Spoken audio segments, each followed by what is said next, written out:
Assalamualaikum warahmatullahi wabarakatuh. Alhamdulillah wassalatu wassalamu ala rasulillah.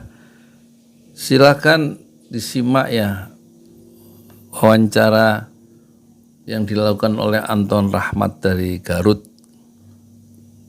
Aneh juga ada orang yang mewawancarai saya. Silakan dibantu ya, di subscribe channel Anton Rahmat ya. Saya belum pernah bertemu secara fisik ya dengan Bapak Anton Rahmat, kecuali lewat telepon dan juga lewat wawancara Zoom ini ya, tentang Anwar Ibrahim. Silakan simak ya dan nikmatilah pikiran-pikiran dari Yudi Pramoko seadanya. Assalamualaikum warahmatullahi wabarakatuh. Terima kasih sebelumnya. Pijar-pijar Anwar Ibrahim. Kesan dari Perdana Menteri Malaysia bersama Yudi Pramoko, pemilik 6.800 video. Yang paling berkesan ya dengan kedatangan Anwar Ibrahim itu saya kira totalitas dia ya dalam berjuang di jalur politik dan dakwah.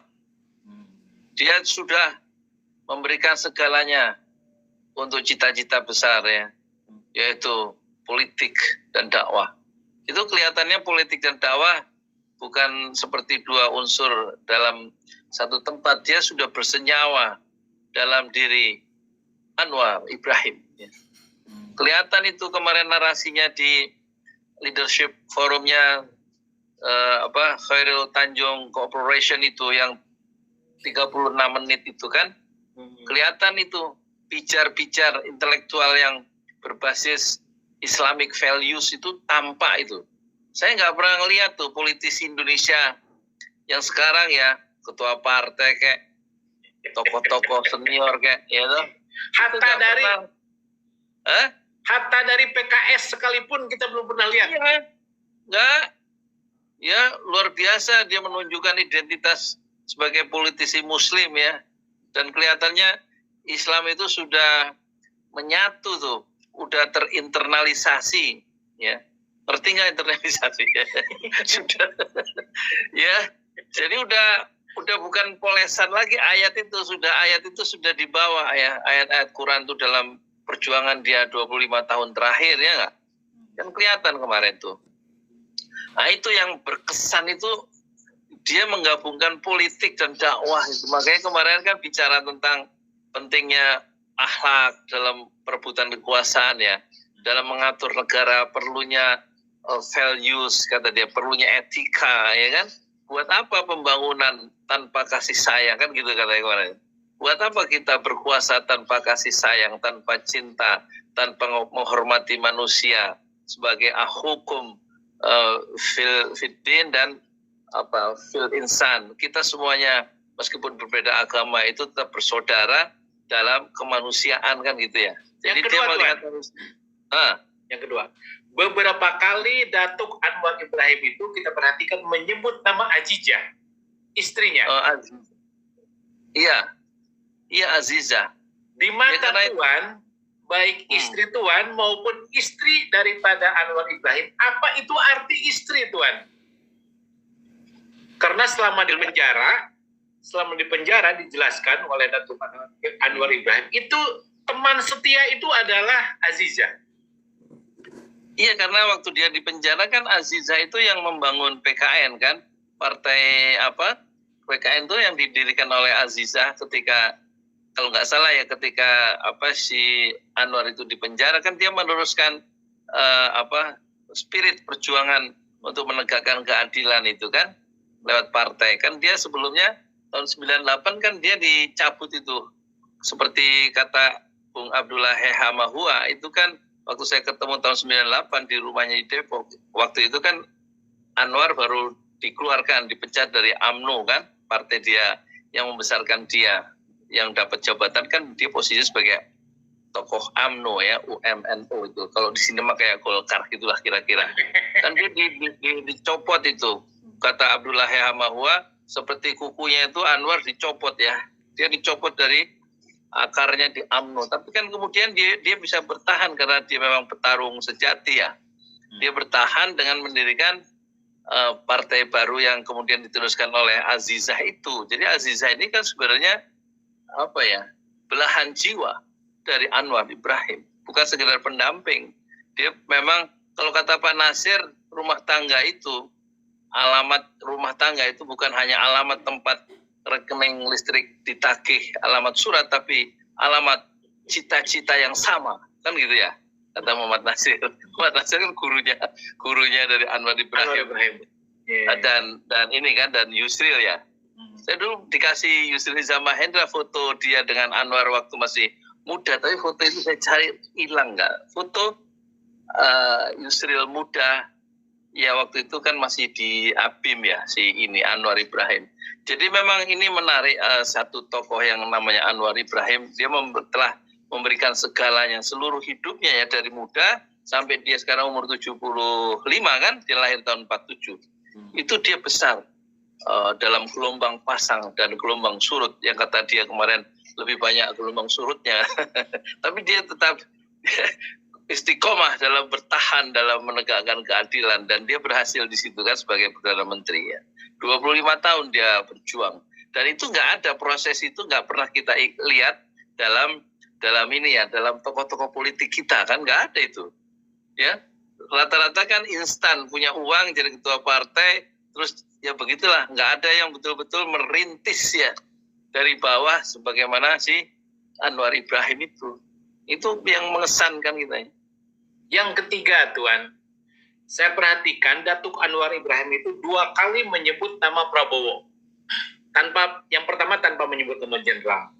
Kemudian beliau menyebut nama almarhum Fahmi Idris, menyebut nama almarhum Adi Sasono, kemudian tentu menyebut Hairul Tanjung beberapa kali.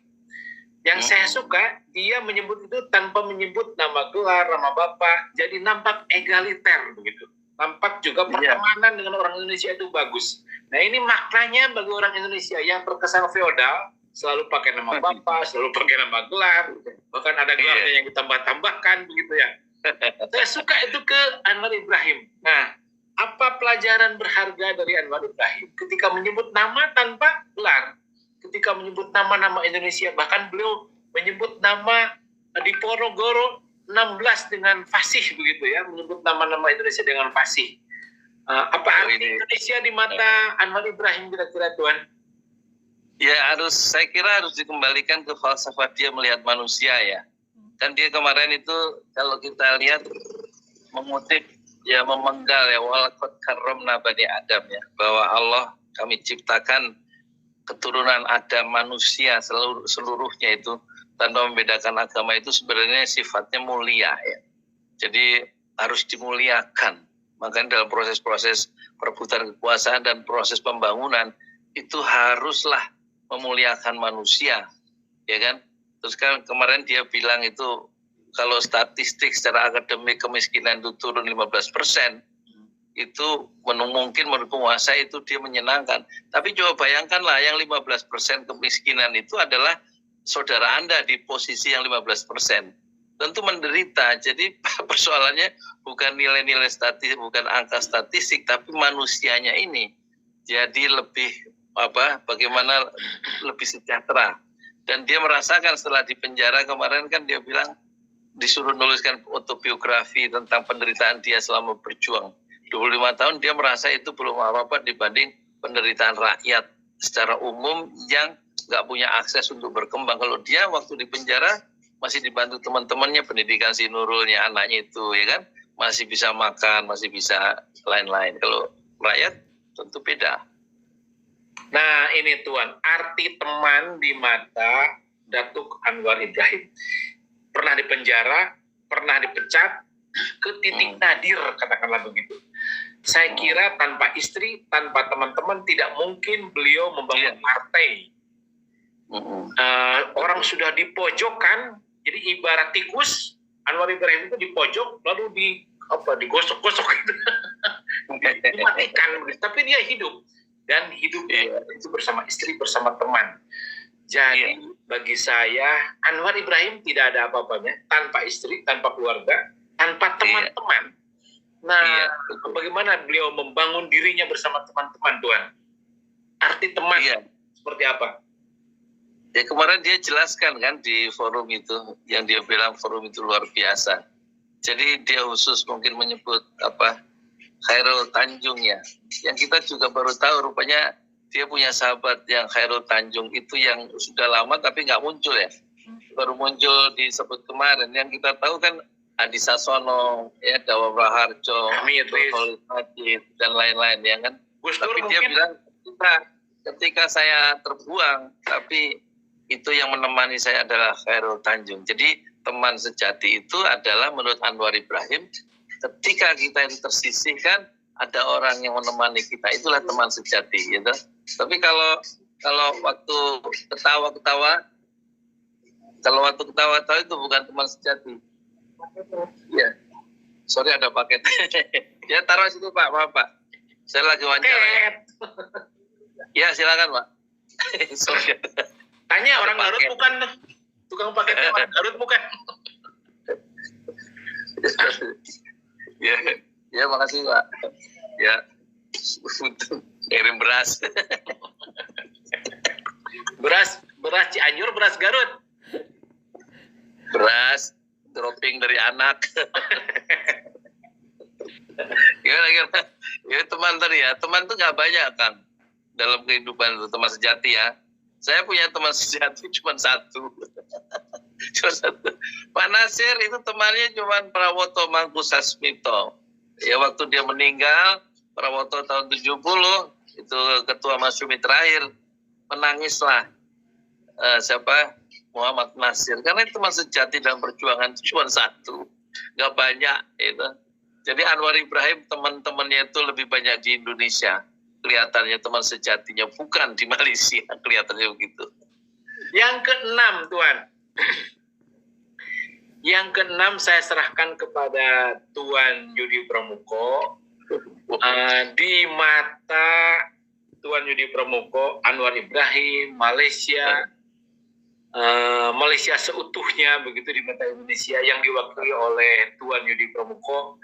Ini pertanyaan terakhir, atau barangkali Tuan mau memberikan katakanlah tanggapan, statement tentang Perdana Menteri Malaysia yang sekarang. Silakan Tuan.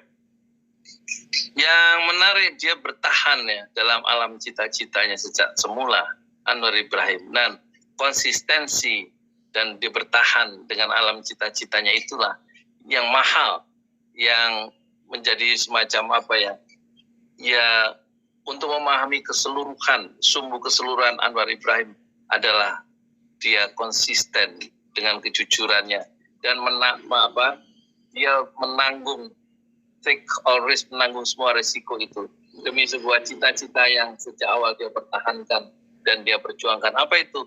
Keadilan, kan itu intinya.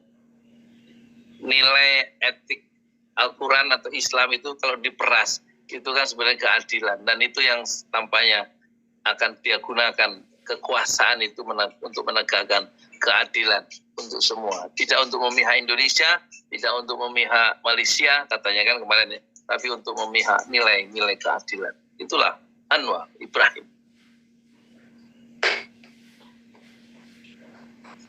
Matur nuwun, Tuan. Sama-sama. Sampai jumpa lagi. Insyaallah beberapa waktu ke depan. Terima kasih. Assalamualaikum warahmatullahi wabarakatuh. Waalaikumsalam warahmatullahi wabarakatuh.